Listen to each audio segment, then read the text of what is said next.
যুক্তরাষ্ট্র ও ইসরায়েল যদি ইরানের বিরুদ্ধে সামরিক পথে হাঁটে তবে এর জবাব কিভাবে দিবে ইরান? ইরানও কি যুক্তরাষ্ট্র ও ইসরায়েলের বিরুদ্ধে সরাসরি সংঘাতে জড়াবে?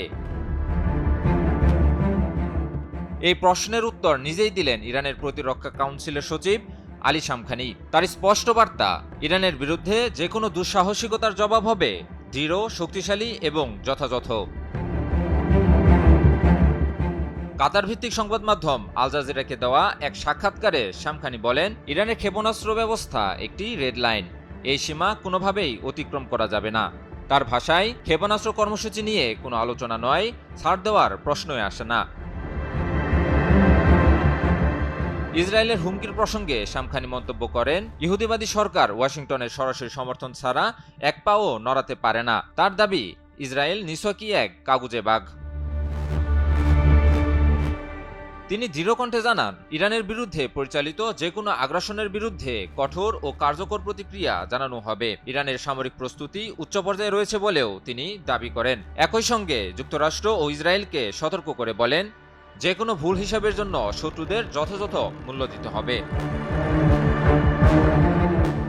তবে সামরিক প্রস্তুতির বার্তার পাশাপাশি কূটনৈতিক সুরও শোনা গেছে তার বক্তব্যে। শামখানি বলেন, আঞ্চলিক নিরাপত্তা ও স্থিতিশীলতাকে অস্থিতিশীল করতে পারে এমন পদক্ষেপ এড়িয়ে চলাই সকল পক্ষের জন্য যুক্তিসঙ্গত পথ।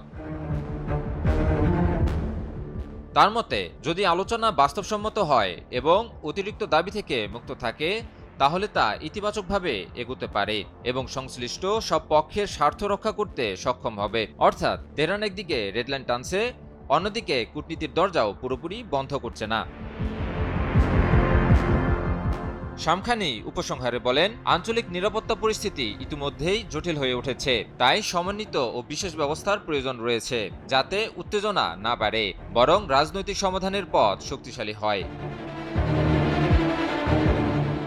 আমি ভরসা রাখি হিরন স্মার্ট ওয়াটার পিউরিফায়ারে।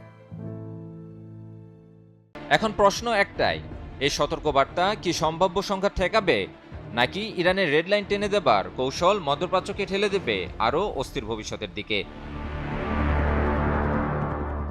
ইমন আলী, নিউজ 24।